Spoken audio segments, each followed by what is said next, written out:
Senhor presidente, senhoras e senhores senadores, cidadãos que nos acompanham pela rádio, TV, agência Senado. Eu queria vir aqui, senhor presidente, para falar só de coisas boas, só elogiar progressos e avanços.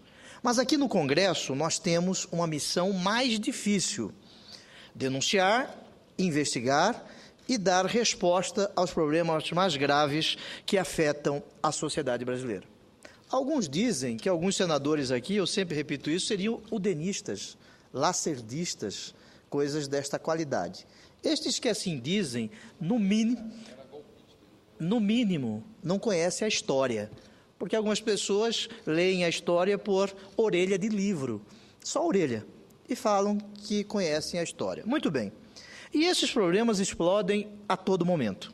É claro que estou falando da Operação Porto Seguro, ou Porto Podre, senhor presidente, da Polícia Federal, que desvendou um esquema milionário de compra de decisões administrativas em agências reguladoras e na Advocacia Geral da União. Percebam, senhores, que a presidente da República, quando toma posse, ela assina uma procuração àquele que vai defender os interesses da União. Um advogado que tem capacidade postulatória é um advogado público, o advogado-geral da União. O segundo homem na Advocacia Geral da União envolvido, ao que consta, com ilícitos. Nós já estamos examinando o caso concreto, convidando o ministro da Justiça e o advogado-geral da União para virem prestar esclarecimentos a respeito destes fatos. Mas, desde agora, nós todos temos que olhar os fatores profundos que estão por detrás desses escândalos. Esse caso da Operação Porto Seguro deixa muito claro o risco que está envolvido no funcionamento das chamadas agências reguladoras ou autarquias especiais que precisam, repito, senador Cristóvão, que precisam de uma reestruturação completa. O amigo em casa está se perguntando qual é a diferença entre uma agência reguladora e uma repartição pública comum? É apenas um ponto, ao menos o mais importante, mas um ponto essencial. As decisões dessas agências controlam serviços públicos essenciais, como água, energia, telefonia e uma quantidade imensa, abissal, de recursos públicos. Mas esse poder não aparece no orçamento, nem em qualquer forma tradicional de controle público, porque os serviços são prestados, em sua maioria, por empresas privadas que assumem as responsabilidades que antes eram do Estado. Essas empresas, senhoras e senhores, aliás, são muitas vezes monopólios, já que não é possível ter mais de um prestador em cada local, como nos casos das redes domiciliares de água, esgoto e energia elétrica. A agência reguladora, portanto, é o único ator que pode fiscalizar e gerenciar esse interesse privado para garantir que ele favoreça, em vez de prejudicar, o interesse público e o cidadão consumidor. Não estamos falando de pouca coisa.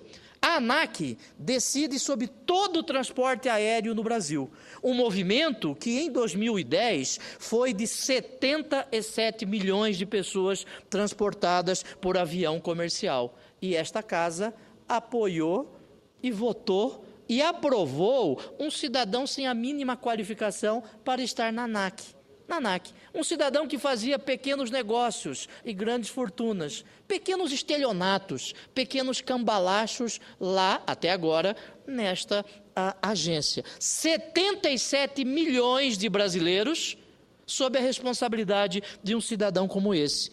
Esta operação, com 77 milhões de brasileiros, gerou uma receita de 21 bilhões de reais para as empresas. A Anatel, por exemplo, controlava, em 2011, a prestação de serviços de 285 milhões de telefones fixos, 242 milhões de telefones móveis, no mercado que faturou 141 bilhões de reais. Repito, 141 bilhões de reais, o mercado controlado pela Anatel. Por ocasião da criação das agências, e o senador Cristóvão sabe bem disso, nós estávamos discutindo o modelo de Estado que queríamos. Criamos uma agência para que ela pudesse, muitas vezes, fazer o papel do legislativo através das resoluções, o papel do judiciário através dos julgamentos administrativos, para que nós pudéssemos sair desta lenga-lenga que é o processo legislativo, no que se denomina de sociedade de risco, que é muito mais rápido, as questões econômicas precisam ser resolvidas na pressa que o chamado mercado precisa. Existem leis, senador Cristóvão, a chamada Lex Mercatori, que retira desta casa muitas decisões e as agências têm esta importância. Cada agência dessas tem um enorme poder sobre muito dinheiro e sobre a vida do cidadão brasileiro. E a maior parte das suas ações não é facilmente compreensível pela população. Toda agência existe para garantir o cumprimento dos contratos de concessão, sem prejudicar o cidadão consumidor. Os dirigentes das agências têm que ser independentes do interesse das empresas que têm de fiscalizar. Mas muitas vezes nós sabemos, e aqui nesta casa nós aprovamos, eu não apoio, alguns aprovam a raposa que vai tomar conta do galinheiro. Mas também devem ser independentes, repito, de qualquer comportamento oportunista do governo de plantão. Por isso, nós não podemos aparelhar politicamente e partidariamente estas agências. E o que vemos acontecer nessas agências? Senhor senador, elas são tratadas como espaço de clientelismo e favorecimento como qualquer outro espaço da máquina pública. Como bem disse o jornal Valor Econômico, em 14 de março deste ano, abro aspas, quase todas as agências foram aparelhadas por indicações políticas para suas diretorias, com casos quase de piada, anedóticos, senhores, como a presença de um ex-tesoureiro de um partido e a assunção em uma das agências de um ex-dirigente de um time de basquete. Nada contra o basquete, apesar de ser desprovido verticalmente, conhecido como baixinho, eu não tenho nada contra aqueles que jogam basquete, mas um diretor de uma agência como a ANTT, Mesmo porque tem grandes atletas baixinhos no basquete. Sim. Como tem grandes atletas... E são os armadores. São os armadores, é isso?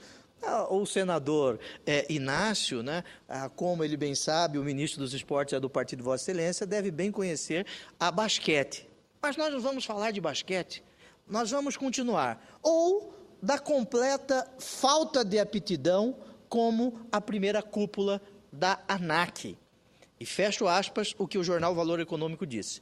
Nós já tivemos aqui um caso que muitos votaram contra, e eu me perfilhei com aqueles, que impedimos, junto com outros senadores, que o senhor Bernardo Figueiredo, que era diretor de uma empresa concessionária de ferrovias, e foi ser chefe da agência que regula a operação das ferrovias. Portanto, ele iria fiscalizar o seu ex-patrão, numa simbiose entre o público e o privado, que nada mais significa do que patrimonialismo, como nós todos conhecemos. As agências deveriam garantir que os contratos de concessão sejam cumpridos. Fazem hoje exatamente o contrário. De um lado, foram capturadas pelo interesse corrupto de empresários que tentam distorcer as condições da prestação do serviço para abusar da sua posição de monopólio contra o cidadão consumidor. E, de outro lado, foram capturadas pelos interesses eleitoreiros do governo de plantão, inchadas de nomeações políticas de técnicos desqualificados,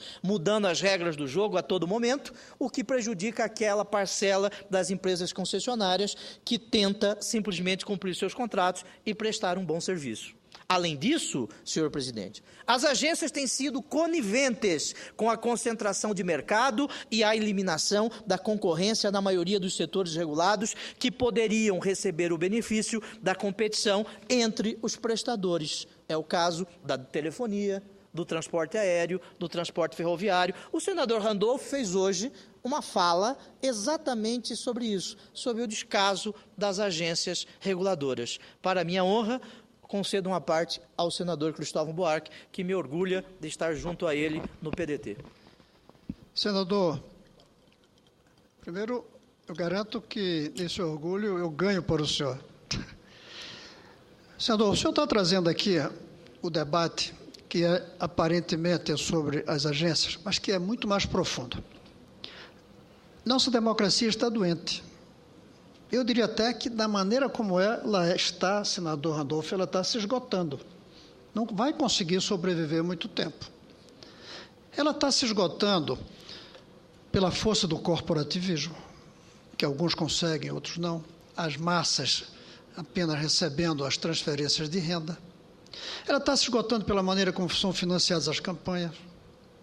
Ela está se esgotando pela maneira como as campanhas são feitas por marqueteiros, sem nada a ver com as propostas concretas para o futuro.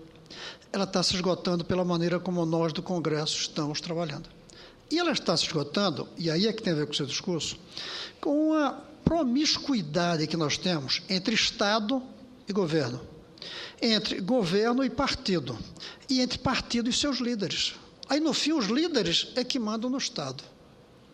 Isso é característica de ditadura, em que o ditador, ele manda no partido, ele manda no governo e ele usa o Estado conforme ele quer.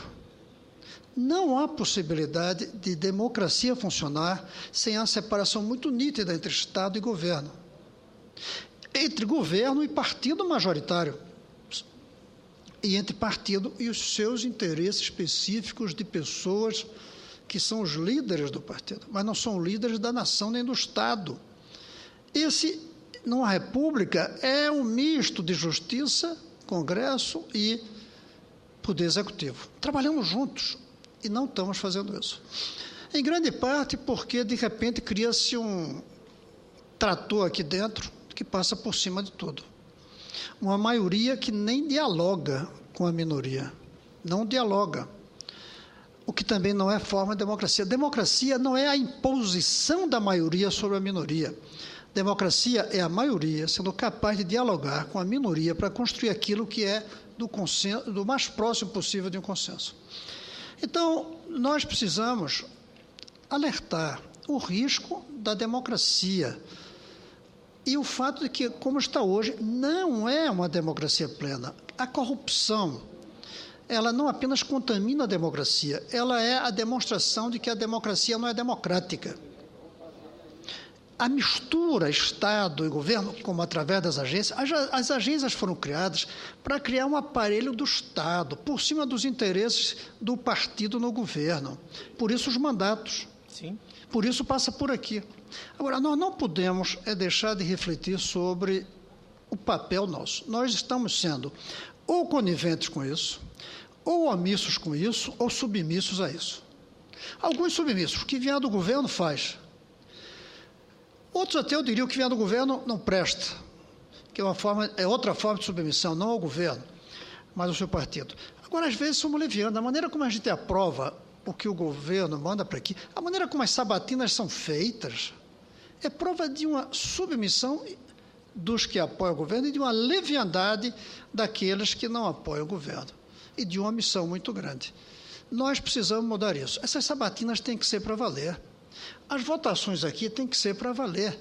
E acabar com essa história, que não é no caso da presidência da agência, mas essa história de voto, quem tiver de acordo, fique como está. O voto pelo corpo. Tem que haver uma grande reforma aqui dentro dessa casa. Nós vamos ter agora, senador Arruda, eleição para presidente do Senado. Está na hora de não nos submetermos, nem nos omitirmos e discutirmos que projeto o presidente dos próximos 2 anos vai trazer para o Senado. Aparentemente, isso não vai acontecer.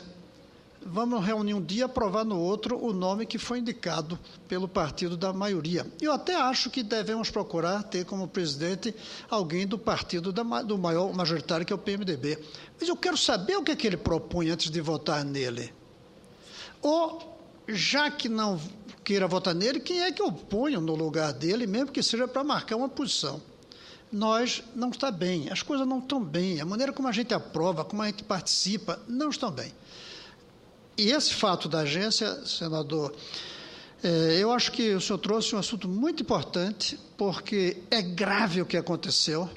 Hoje eu ouvi falar em CPI, eu não vou dizer CPI ou não, mas o Congresso não pode ficar omisso diante desse escândalo.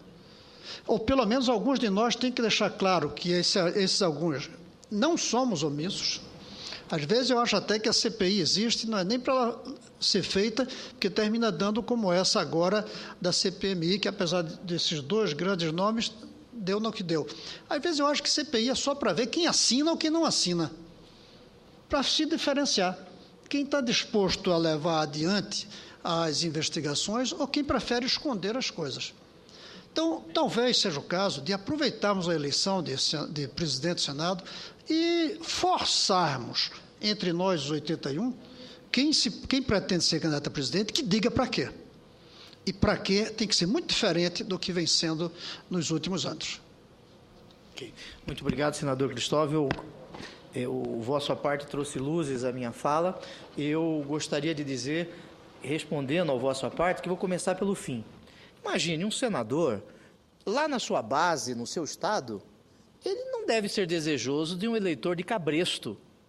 Eu quero convencer o meu eleitor a, no dia da eleição, escolher o meu nome, e isto eu fiz na eleição de 2010, e, para minha honra, estou aqui a representar o estado de Mato Grosso. Muito bem. Como eu posso defender lá na minha base, do meu estado, a necessidade de um voto consciente, se aqui, quando se fala em eleição para a presidência da mesa, ninguém discute propostas? Será que existem senadores de cabresto? Será que existem senadores Maria vai com as outras? Será que existe senador que vai ser convencido por cargos em comissões? Nós precisamos debater propostas nesta casa. O que Vossa Excelência tocou, senador Cristóvão, é uma das omissões desta casa. Não me interessa quem seja o candidato a presidente desta casa. O que nós devemos fazer é debater propostas. Eu quero ser convencido, como eu busquei o convencimento dos mais de 708 mil matogrossenses que me mandaram para cá. Eu não aceito, no dia 1º de fevereiro do ano que vem, chegando aqui com a caixa fechada, com aquela fita vermelha, e nós, ou alguns senadores de cabresto, votarem neste ou naquele candidato.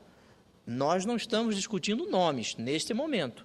Nós devemos discutir propostas, compromissos do futuro presidente do Senado a respeito de temas de relevo para a nação e para a federação. Exemplo disso, eu quero saber a opinião daquele que deseja ser candidato a presidente do Senado, que deseja sentar de forma definitiva nesta cadeira, o que ele acha do Senado ser uma extensão do Poder Executivo.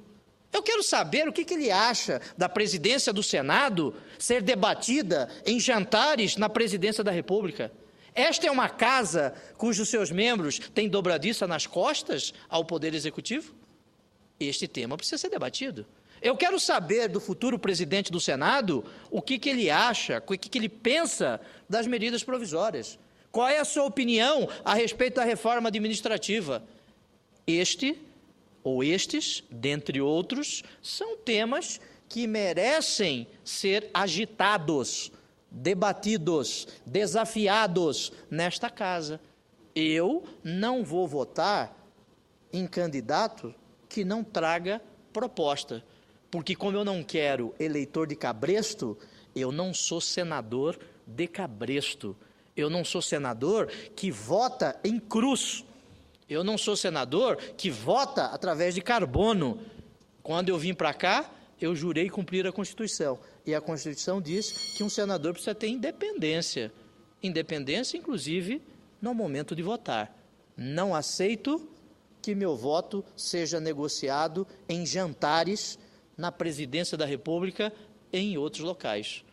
Por isso, este tema nós poderíamos tratá-lo a partir desta semana, porque nós estamos aí há 10 dias úteis, 12 dias úteis de findarmos a sessão legislativa. Aí nós todos vamos voltar de 1º de fevereiro para a terceira sessão legislativa da 54ª legislatura e o bolo já está feito, o pacote será entregue e aí nós teremos senadores de cabresto. Para minha honra, concedo uma parte ao senador Randolfo e peço a Vossa Excelência, se possível, mais um tempo para que eu possa encerrar a minha fala.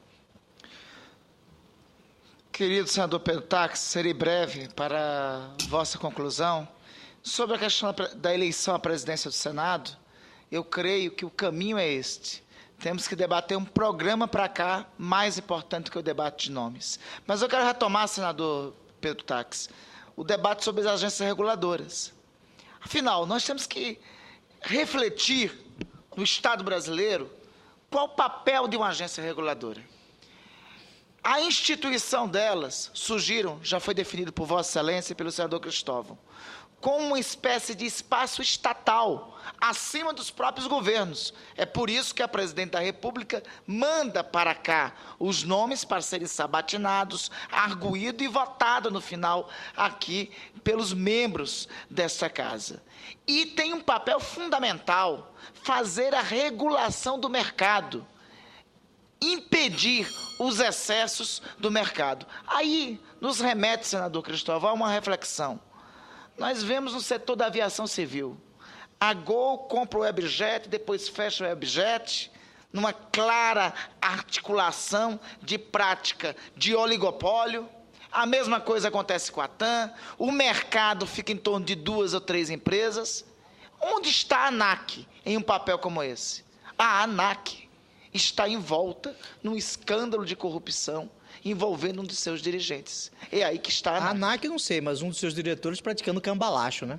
Perfeito, praticando tráfico de influência. Então, é nisso que está a ANAC. Então, é essa a reflexão. Senador Táxi, senador Cristóvão, lamentavelmente, o instrumento de comissões parlamentares de inquérito já está muito gasto. Lamentavelmente. Está gasto porque, na verdade, nós não utilizamos como deveria. Mas há de se pensar, se é a situação das agências reguladoras, por um lado, elas envoltas em escândalos de tráfico de influência e corrupção, e por outro, o mercado, como é no caso da aviação civil, fazendo o que bem quer, fazendo com que o consumidor, o cidadão, pratique tarifas de transporte aéreo de quase R$5.000, que dava para ir para a Europa e voltar, enquanto a agência do Estado brasileiro, responsável por fazer mediação, não faz. Eu começo a pensar se isso não é um tema de uma investigação mais aprofundada por parte do Parlamento. Cumprimento Vossa Excelência pelo tema que está trazendo, pela coragem de trazer o tema e pela forma que aborda. Sim, muito obrigado, senador Randolfo.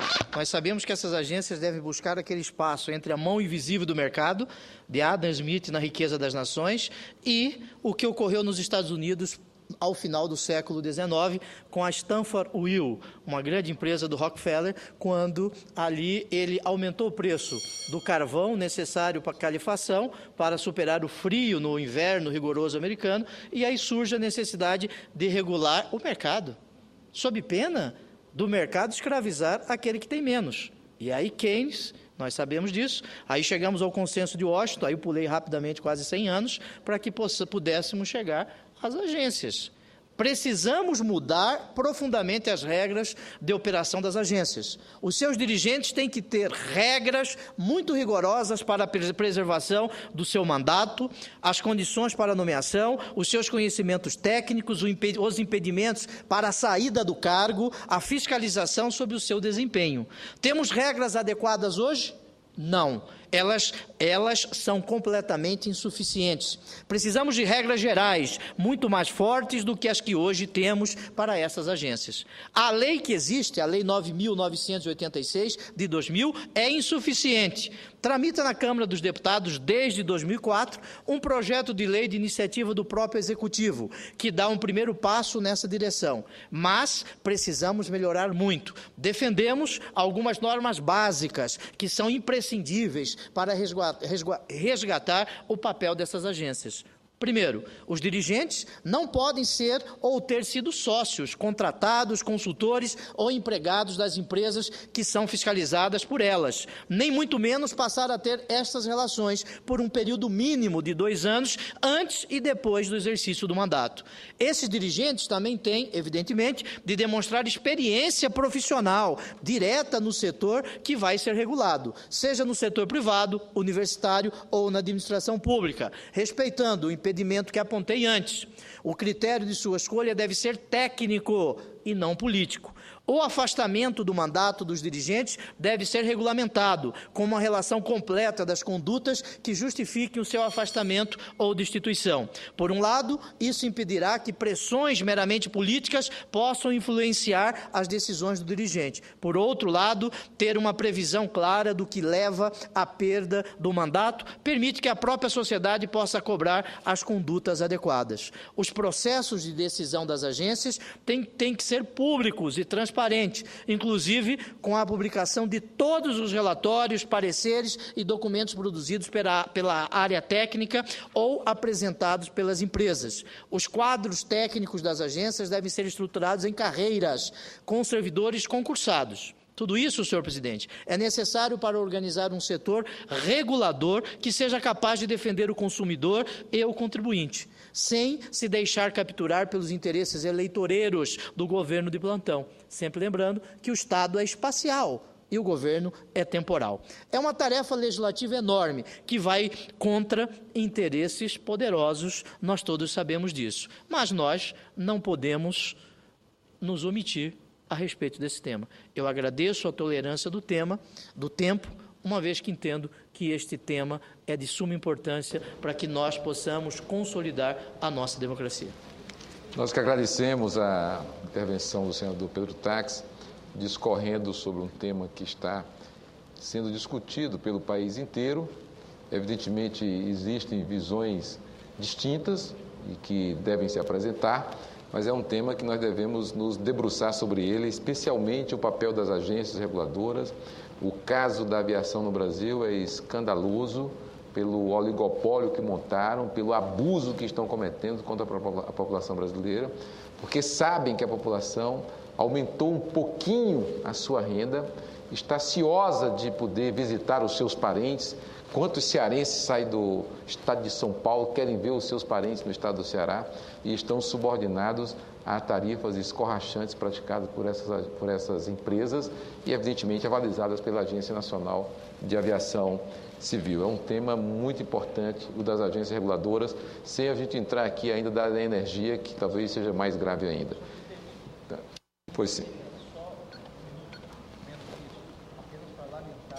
Lamentar o falecimento, neste final de semana, no estado de Mato Grosso, da senhora Isabel Pinto de Campos, a ex-esposa do ex-senador, hoje deputado federal Júlio Campos, uma mulher que, no momento em que exercia sua atividade no setor de comunicação do Estado, dava funções ali para, inclusive, opositores ao governo que se encontrava de plantão. Eu quero lamentar o falecimento desta senhora, que durante 7 anos lutou contra um câncer muito feroz e foi uma mulher de luta. E cumprimentar e expressar o sentimento à família Campos do estado de Mato Grosso. Muito obrigado, senhor presidente.